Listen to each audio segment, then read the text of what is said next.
নবী করিম সাল্লাল্লাহু আলাইহি ওয়াসাল্লাম তার জীবনের সর্বশেষ যে কাজটা কথাটা বলেছিলেন সেটা ছিল কি? নামাজ।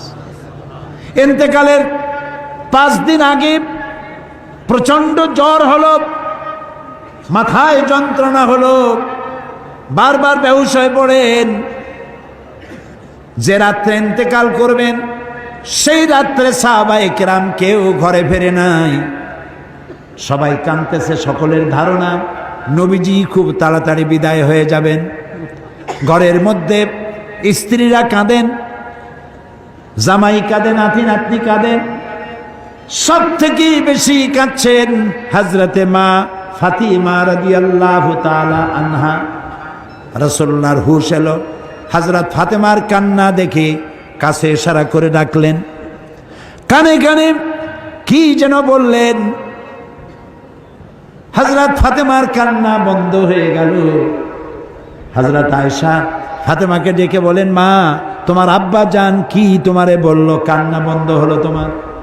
হযরত ফাতেমা বলেন, মা আমার আব্বা জান আমাকে কানে কানে বললেন, মা কাঁদিস না, তোর কান্না আমার বরদাস্ত হয় না। আমি তোমাকে সুসংবাদ শোনাই, আমি মরে যাওয়ার পর সবার আগে তোমার সাথে আমার দেখা হয়ে যাবে। হযরত ফাতেমা বুঝতে পেরেছেন এর অর্থ হলো রাসূলের ইন্তেকালের পরে আত্মীয় স্বজনের ভিতরে সর্বপ্রথম ফাতেমার ইন্তেকাল হবে। হয়েছিল তাই। রাসূলুল্লাহ বেহুশ হয়ে পড়লেন, আবার হুশ হলো, আবার বেহুশ হলেন। ফজরের পরে হযরত জিবরাইল এসে বলছেন, আসসালামু আলাইকা ইয়া রাসূলুল্লাহ, হে আল্লাহর রাসূল, আল্লাহ আপনাকে সালাম বলেছেন আর তিনি জানতে চেয়েছেন আপনি কেমন আছেন। তিনি জানেন আপনি কেমন আছেন, তারপরেও তিনি জানতে চেয়েছেন আপনার মুখে আপনি কেমন আছেন। নবীজি বললেন, আমি বড়ই কষ্টের ভিতরে আছি, অসুস্থ আছি। হযরতে জিবরাইল বলছেন, ইয়া রাসূলুল্লাহ, একজন নতুন ফেরেশতা এসেছে আজ আমার সাথে, যে ফেরেশতা কোনো মানুষের কাছে আসার জন্য অনুমতি কোনোদিন চায় নাই আর কোনোদিন চাবেও না, শুধু আপনার অনুমতি চায় আপনার কাছে আসার জন্য। সে ফেরেশতার নাম মালাকুল মউত। হযরতে মালাকুল মউত রাসূলের অনুমতি নিয়ে রাসূলের জাসাদ মুবারকের কাছে এসে সালাম পেশ করলেন। বললেন, ইয়া রাসূলুল্লাহ, আদম আলাইহিস সালাম থেকে নিয়ে শুরু করে এই পর্যন্ত আমি যত মানুষের জান কবজ করেছি আর কিয়ামত পর্যন্ত যত মানুষের জান কবজ করব, কারো কাছে অনুমতি চাই নাই, অনুমতি চাওয়াও আমার লাগবে না। কিন্তু আজকে আসার সময় আল্লাহ রাব্বুল আলামিন আমাকে বলেছেন আমি যেন আপনার অনুমতি চাই। রাসূলুল্লাহ বললেন, মালাকুল মউত, আমি যদি তোমাকে অনুমতি না দেই?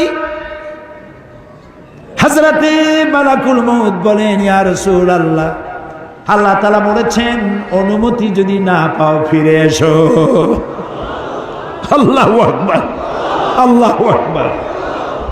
হযরতে জিবরাইল বলেন, ইয়া রাসূলুল্লাহ, আল্লাহ রাব্বুল আলামিন আপনার সঙ্গে দিদারের ইন্তজার করতেছেন।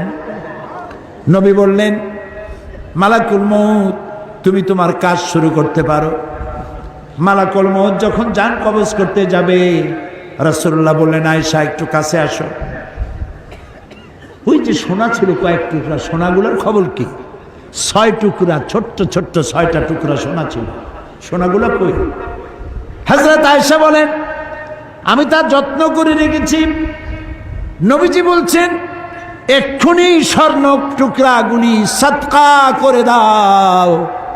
আমি মুহাম্মদ সাল্লাল্লাহু আলাইহি সাল্লাম আল্লাহর দরবারে এই অবস্থায় উপনীত হতে চাই না যে মুহাম্মদের ঘরের ভিতরে সোনা আছে। হযরত ওমর রাদিয়াল্লাহু তাআলা আনহু রাসূলের সঙ্গে দেখা করতে গেছিলেন একদিন। ঘরে মা আয়েশা ছিলেন না। হযরত ওমর সালাম দিয়ে ঘরের মধ্যে ঢুকে দাঁড়ায় দাঁড়ায় কাঁদতেছেন, বাচ্চা শিশুর মতো ডুকরে ডুকরে কাঁদছে। রাসূলুল্লাহ জিজ্ঞেস করছেন, ওমর কাঁদো কেন?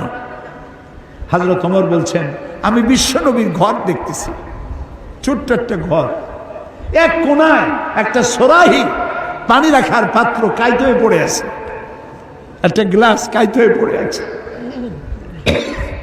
আর এক কোনায় 1 কেজি কি আধা কেজি জব পড়ে আছে, আর রাসূল শুয়ে আছেন দড়ি দিয়া বুনানো একটা খাটিয়ার উপরে, চাদর নাই, বালিশ নাই, হাত মোবারক মাথার তলে দিয়ে শুয়ে আছে, পিঠ মোবারকে দড়ির দাগ কেটে আছে।